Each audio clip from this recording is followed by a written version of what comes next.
পরে বিপিনুর ভাই, তো বিপিনুর ভাই আমার বলতে কেমন আছো রাহি, পরে আমি জি ভাই আলহামদুলিল্লাহ ভালো, আমি আপনারা সবসময় দেখি, আপনার মনে আছে ভাই আপনার সাথে আমার রাস্তা দেখা হয়েছে, ওনার সাথে আমার অনেকবার দেখা হয়েছিল রাস্তাঘাটে, আমি সালাম দিতাম, হুন্ডা দিয়ে যাইতাম বা উনি গাড়ি দিয়ে যাইতো, তখন এরকম আপ ডাউন দেখা হয়েছে।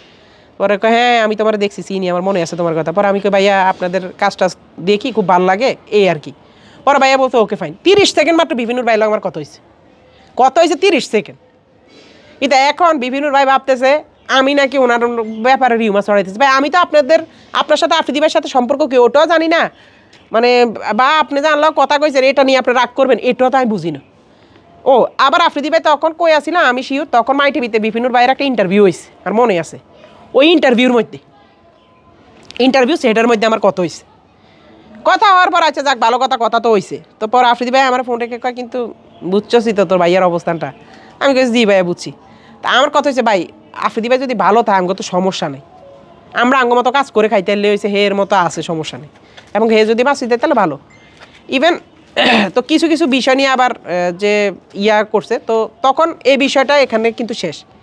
এবার আসেন তার বিষয় মামলা হয়েছে এই হয়েছে সেই হয়েছে এইসব বিষয় আসেন।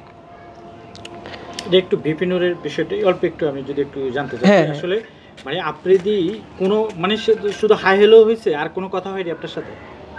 হাই হ্যালো হয়েছে আর কোনো কথা বলতে মানে শুধু বলছে কেমন আছো এই বিষয়? হ্যাঁ না আমরা শুধু জিজ্ঞেস করছে কেমন আছো রাই, তোমার ভিডিও অনেক দেখি অনেক ভালো লাগে। পর আমি জি ভাই আমিও আপনার ঘরে দেখি টেকি এই সেই। পরে বলছে আচ্ছা ইনশাল্লাহ দেখ ঠিক আছে একদিন দেখা করো, এই শেষ। এই লাস্টের আমি আফ্রিদি ভাইয়ের লগে মনে মোট 2 মিনিটের একটা কথা হয়েছিল, 2 মিনিটের ভিতরে আফ্রিদি ভাইয়ের লগে বেশি কথা কইছি আর বিপিনুর ভাইয়ের লগে 30 সেকেন্ড আমি কথা বলছি, কথাটাই হয়েছে 30 সেকেন্ড।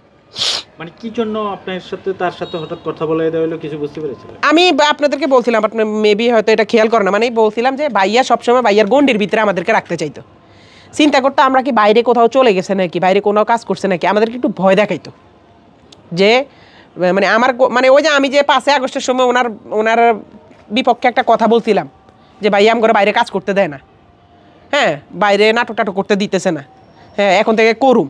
তো এই বয়সটা ভাইয়ার কাছে আবার পৌঁছাইছে যে কোনো একজন বা ভাইয়ার কাছে যে কোনো কান ফড়া দিছে আমার নামে, তখন ভাই একটু ভয় পাইতো ও কি আবার বাইরে আমার নামে যে বদনাম টদনাম করে নাকি, কথা বুঝতে পারছেন আপনারা, বদনাম করে নাকি, ওই সুবাদে আর কি আমার একটু ভয় দেখাইতো।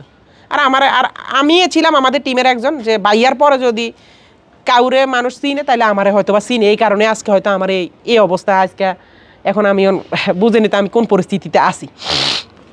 মেইন টপিক হয়েছে এটা, ভাইয়া একটু আমার ভয় দেখাইছে আর কি, এটা মানে ভয় বলতে কি মানে বুঝাইছে তোর ভাইয়া কিন্তু এখনো পুরা যায় না, তোর ভাইয়া আছে। তা আমার কথা হচ্ছে হে যত বেশি ভালো থাকবে এটা তো আমগুলাই সুবিধা, হে যতই হোক হের লগে আমগুলোর লগে ভাইয়ার লগে আমগুলোর লগে কোনো যোগাযোগ নেই, কিন্তু তবুও তো একটা কোনো কিছু ফোন দিলে অবশ্যই তো সে ওটা করার চেষ্টা করে।